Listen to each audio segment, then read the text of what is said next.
Hey besties, this is most likely going to be the last part to our care and support worker interview questions and answers. We've done part 1, 2, and 3, and finally we are doing part 4. If after this video you still have some questions that you would like me to answer, you could put it in the comment section. But the main reason why I want to wrap this up is because I want to start the series for NHS jobs that you would absolutely love. But let's focus on today's video. Today we will start with number 16 because we've done numbers 1 to 15 in the previous part. I'm going to link them up here in case you're watching me for the first time. By the way, my name is Ada and I create content on career, travel and lifestyle. So if this is your first time, please don't make it your last. Now to the video. You already know the rules.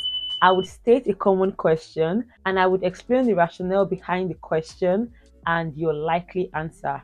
So number 16, how do you stay updated on the latest care and support practices? Now, when they ask you this question, they're trying to know if you even understand that there are policies guiding the care or support work, or whether you're just there because you just want a job. So I would likely say something like, I am committed to continuous learning. So to stay updated with common care practices or policies, I ensure to attend trainings, regular workshops, seminars. By the way, if you have examples of these trainings, you could use them. For me, I could say something like, I have done Florence care training. I am also a certified PMVA professional. All this show that I stay updated on the latest practices to ensure that my work is the best practice it can be. I also seek constant guidance and knowledge from other professionals, especially those that are in higher positions that have been on the job longer than I have. How do you ensure a safe environment for your clients? Now, when they ask this question, they want to know if you understand that the well-being and the welfare of your clients should be top priority to you, or whether, just like I said earlier, is this job just for you to have a job? Most care and support companies are now very conscious about who they employ because, in case you've not realized, some people don't have the heart to do this kind of jobs.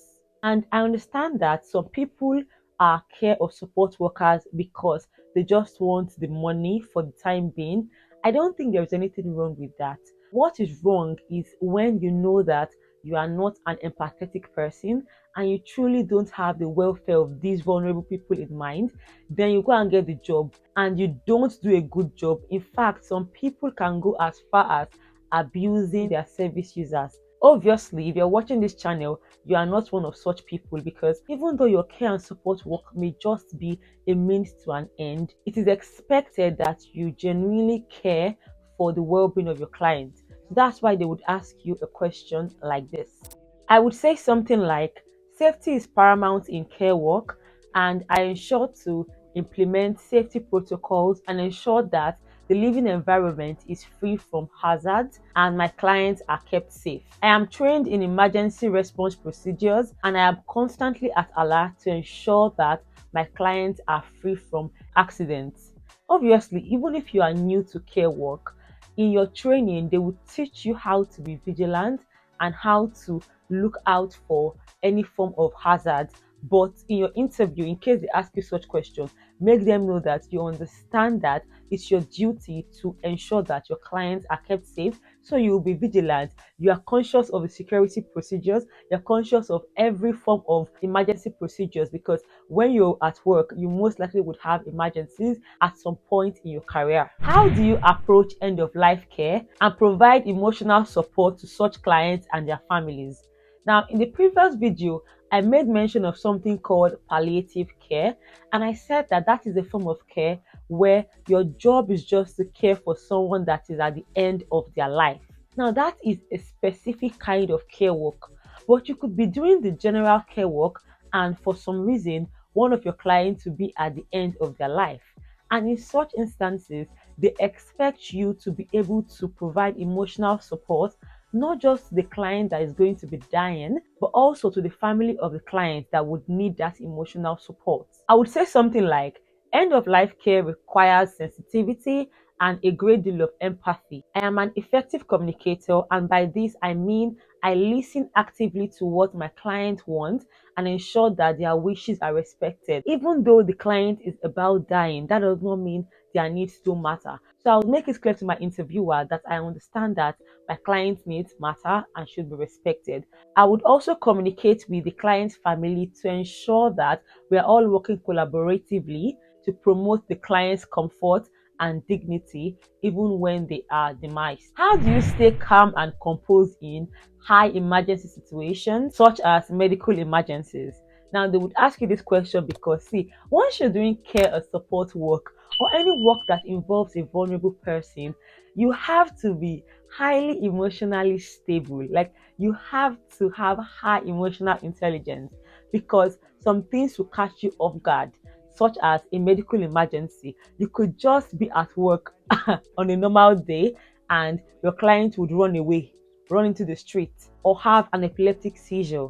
Anything could happen. So they want to know how you would handle yourself. Would you start running? Would you be calm? Would you be visibly scared? How would you comport yourself? I would say something like remaining calm is extremely crucial, and that is a skill set that I have. I understand that care and support will come with its own share of emergencies, and I am well trained to handle such. I would usually follow the emergency procedures, and if there are cases where there are more than one emergencies, I will prioritize them on the basis of urgency to ensure that the person in dire need of safeguarding is kept safe. This would therefore mean that my decision making will be clear and logical, and in such situations, I would effectively communicate with emergency services or other professionals depending on the unique circumstances of the case. Now, when you say something like that, your interviewer will be,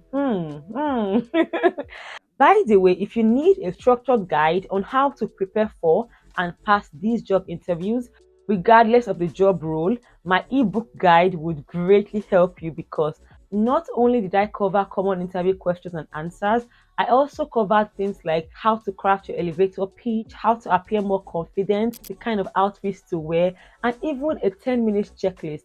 So if this sounds like something that you want, obviously if you're seeking for jobs, you need it. So I would put the link in the description box. And also, if you want a one-on-one call with me where I prep you and give you some tips about your job interviews, you could also book that in the description box. So now to the final question. How do you ensure that you maintain a proper work-life balance that prevents burnout?